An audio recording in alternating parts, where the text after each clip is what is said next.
pagi semuanya. Kali ini saya akan membahas sebuah buku yang berjudul Pukat Permaisuri yang ditulis oleh Nikomang Aryani. Untuk bab yang saya baca itu adalah Senja di Lutut Mata. Cerita ini bercerita tentang Beli Gede dan Iluh yang merupakan sepasang suami istri yang parubaya yang sudah ditinggal oleh ketiga anaknya untuk menikah dan bekerja di luar kota. Setelah ditinggal oleh anak-anak mereka, anak-anaknya jarang untuk kembali ke rumah, bahkan tidak mengirimkan uang sepeser pun kepada mereka. Jadi mereka terpaksa untuk hidup dengan tabungan masa tua yang sudah mereka kumpulkan. Tabungan itu lama-lama makin menipis, tapi Beli Gede mempunyai sebuah keinginan untuk pergi ke tanah lot dan minum es kelapa. Jadi Beli Gede berusaha untuk memenuhi keinginannya dengan menjual ayam jago yang sudah menjadi kebanggaannya karena telah menang di tradisi Kajen. Ketika di tanah lot, Iluh seketika teringat masa lalunya yang juga meninggalkan kedua orang tuanya saat menikah. Tokoh-tokoh yang ada di cerita ini, yang pertama adalah Iluh sebagai ibu yang tulus dan penyayang kepada keluarganya.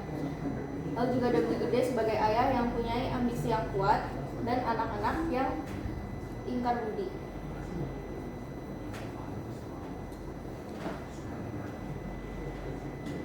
Makna hidup yang saya dapatkan adalah bahwa orang tua kita telah membesarkan kita dengan kasih sayang sangat besar. Jadi di masa depan kita harus membalas kasih sayang yang telah diberikan oleh orang tua tanpa melupakan mereka.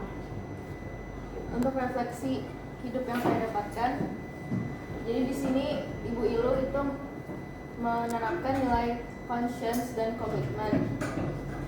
Mereka berempati kepada ketiga anaknya dengan memahami kesibukan mereka yang sedang bekerja. Lalu mereka juga memiliki komitmen sebagai orang tua untuk tetap menyayangi anak-anaknya meskipun anak-anaknya kayak lupa sama mereka. Tapi di sini saya sebagai anak juga menerapkan nilai conscience dan komitmen. Conscience yang saya terapkan itu karena saya berkomitmen menjadi seorang anak agar tetap menyayangi kedua orang tua saya. Lalu conscience adalah saya memiliki kesadaran agar terus membantu orang tua saya saat mereka sedang kesulitan. Kelebihan dari buku ini adalah setiap cerita memiliki tema yang serupa, yaitu kasih sayang kepada orang. Jadi di cerita-cerita di buku ini itu sebagian besar menceritakan tentang cinta kasih kepada keluarga, pasangan, atau orang asing. Lalu yang kedua ada menonjolkan latar belakang dan tradisi Bali yang kuat. Yang ketiga ada perasaan tokoh digambarkan secara detail sehingga para pembaca bisa merasakan emosi yang sedang dirasakan oleh tokoh-tokoh tersebut. Kekurangan dari buku ini terdapat beberapa kesalahan ejaan dan terdapat beberapa cerita yang tidak begitu berkesan. Dan dari saya, apakah ada yang mau bertanya?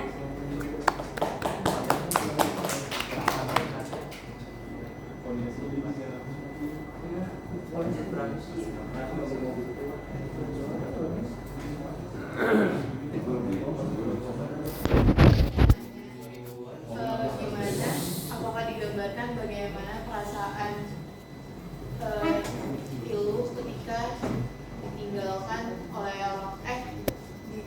anaknya, dan gimana perasaannya ketika dia sadar kalau ternyata dia dulu juga ninggalin orang tuanya.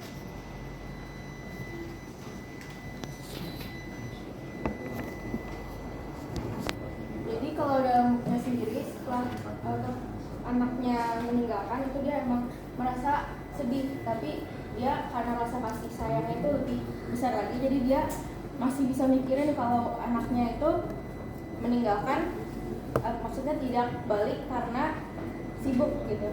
Tapi untuk akhirnya sendiri kan dia teringat masa lalunya ketika meninggalkan orang tua seketika. Nah itu tidak ada kelanjutannya karena emang endingnya seperti itu. Tidak ada. Ada pertanyaan lain?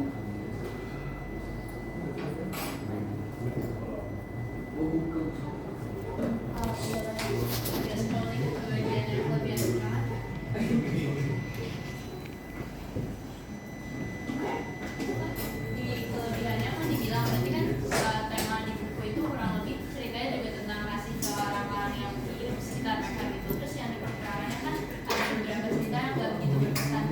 Dari kamu sendiri, cerita-cerita di buku itu yang mungkin paling berkesan sama yang kayak kurang berkesan itu secara garis besar tuh apa?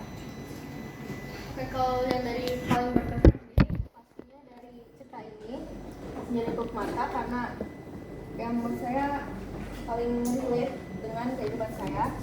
Lalu yang menurut saya kurang berkesan itu ada salah satu cerita yang menceritakan tentang lelaki yang menemukan seorang anak di jalan yang sedang sakit. Tapi untuk endingnya sendiri saya agak lupa karena memang kurang berkesan bagi saya. Ada pertanyaan lain?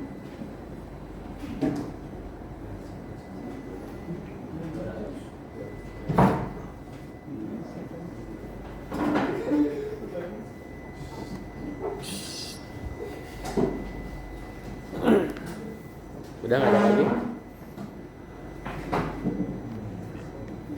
Ya berarti udah. Yang lain, Sudah cukup. terima kasih.